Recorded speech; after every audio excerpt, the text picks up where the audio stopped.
Boa noite. Boa noite. Agora sim. Mais uma vez, sejam muito bem-vindas e muito bem-vindos à Casa Case na COP30.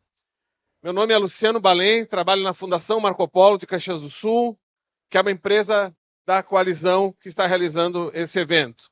É uma grande alegria receber vocês aqui. Antes da sessão de hoje...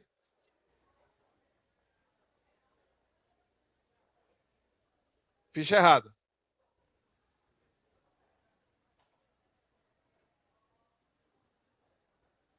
Muito bem.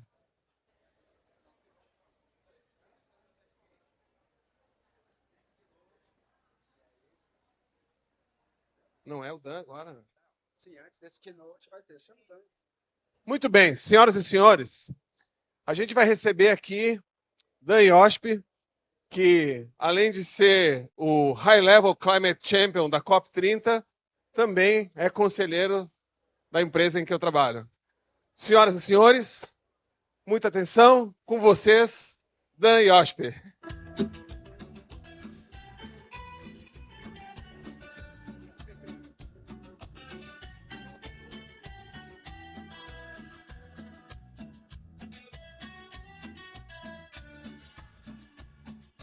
Boa tarde a todos. Muito obrigado aqui pelo convite da casa. Eu tive a chance de participar do lançamento desse projeto lá em São Paulo, há uns meses atrás, e agora muito contente de conseguir vir aqui, tomar uma aguinha, sair da Blue Zone um pouco, né? Depois de alguns dias lá dentro, né? Tudo coberto, então ver vocês aqui me alegra muito. O que eu queria dizer para vocês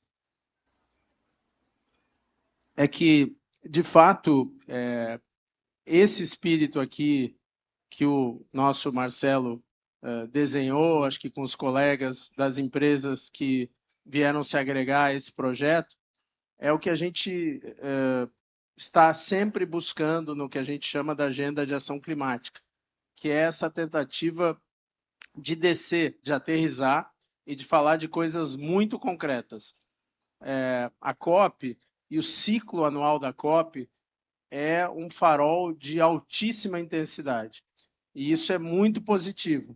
Mas a pergunta que fica é o que a gente faz com isso. E nós temos duas histórias centrais que ocorrem na COP. A primeira é a negociação, que é super complexa e super importante, e que talvez, né, como diz o embaixador André Corrêa do Lago, nosso presidente, ele diz, olha, o playbook do Acordo de Paris está completo. Então, de alguma forma, tudo aquilo que a gente precisaria para atingir os objetivos do Acordo de Paris não depende mais de negociação. E aí vem o outro lado, que é o lado ascendente em relação à negociação, que é justamente a agenda de ação, que significa implementar as soluções que levam ao atingimento dos objetivos do Acordo de Paris. E para dar um pouquinho de visão da importância, se a gente for agora lá na COP, com 197 países que estão lá, e propor algo como o Acordo de Paris nesse momento, como algo binding, como algo enforceable para cada um dos países presentes, nós íamos ter muita dificuldade em forjar um acordo dessa natureza. Então, nós temos esse acordo, ele já tem cerca de 10 anos, e ele nos permite levar essa situação para onde ela precisa ir. Só que agora a gente está nessa segunda fase do processo, em que a negociação não é o tema central, mas o tema central é, de fato, reduzir de forma muito acelerada e acentuada a emissão de gases de efeito estufa.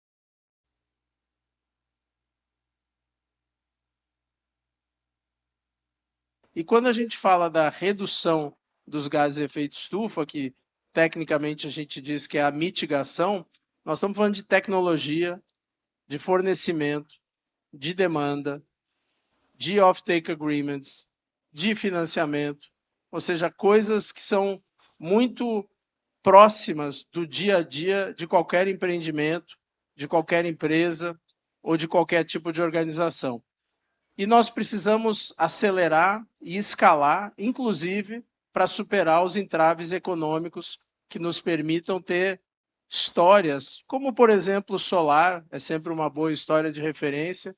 Hoje é, talvez, a energia mais acessível do mundo, seja em termos de valor, seja em termos de rapidez e facilidade de instalação, mas há 10, 15 anos atrás, nós não tínhamos nem essa certeza tecnológica, nem essa possibilidade de custo, nem essa rapidez de instalação e conexão com o grid, por exemplo. Então, quando a gente começa a falar de transporte aéreo, transporte marítimo, transporte terrestre, geração de energia, acesso à energia, aço, cimento, petroquímica, ou seja, todos os temas só no grupo 1 daquilo que a gente chama do eixo da agenda de ação climática, nós já temos um universo imenso de possibilidades, oportunidades e desafios. Quando a gente vai para o segundo capítulo da nossa agenda de ação, nós vamos falar de florestas e oceanos, que, por exemplo, num escopo brasileiro, o desmatamento e a possibilidade de recuperar o não desmatamento e a possibilidade de recuperar áreas degradadas é a maior parte da geração de gases de efeito de estufa do país e, portanto, uma potencialidade espantosa.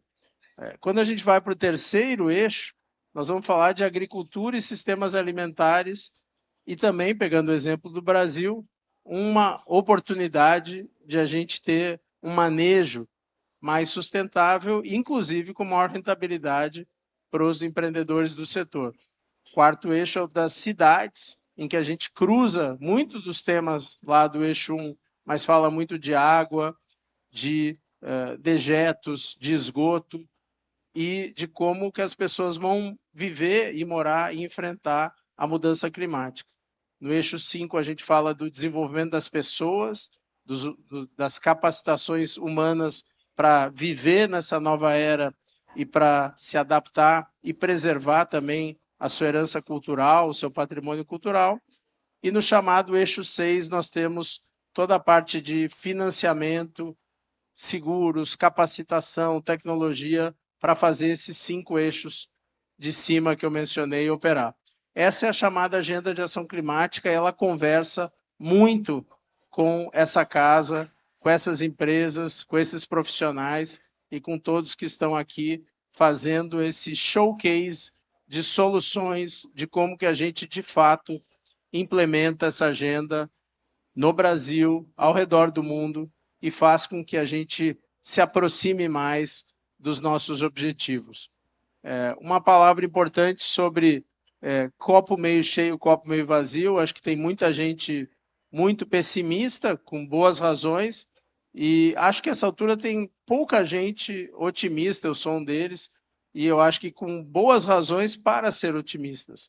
Nesse momento, nós estamos, de fato, pela primeira vez nesses 10 anos, virando a curva em favor de um crescimento mais volumoso, bem mais volumoso, da geração de energias renováveis em relação a outras energias, agora de 2 para 1. Nunca estivemos nesse momento nos últimos 10 anos. Soluções tecnológicas super interessantes em todas essas áreas que eu comentei para vocês, que passa pelo hidrogênio, que passa pelo eólico, pelo solar e por tantos outros caminhos, pela bioeconomia, pela questão da recuperação das áreas. Nós estamos vendo uma empresa brasileira acabou de ganhar o prêmio na semana passada do World Shot Awards pela questão das áreas degradadas, a agricultura extensiva e intensiva brasileira se movendo também para perfis muito favoráveis em relação à economia do carbono, e também o próprio tema da economia do carbono, os créditos de carbono agora com uma legislação aprovada e um caminho muito interessante nessa direção. Então, eu vejo que o Brasil, de fato, pode ser grande solução para grande parte dos problemas do mundo, de uma forma um pouco positivamente desproporcional. Por que isso é importante? Porque isso poderá expandir as cadeias de valor no Brasil a partir dessa potencialidade das energias renováveis, e de alguns atributos que a gente tem e acelerar o nosso desenvolvimento socioeconômico, como se fosse, de novo, um bônus que a gente teve com a natalidade elevada há 40 anos atrás e que agora a gente tem chance de ter um outro proveito positivamente desproporcional no nosso desenvolvimento socioeconômico, agora com a sustentabilidade. Então, eu peço a você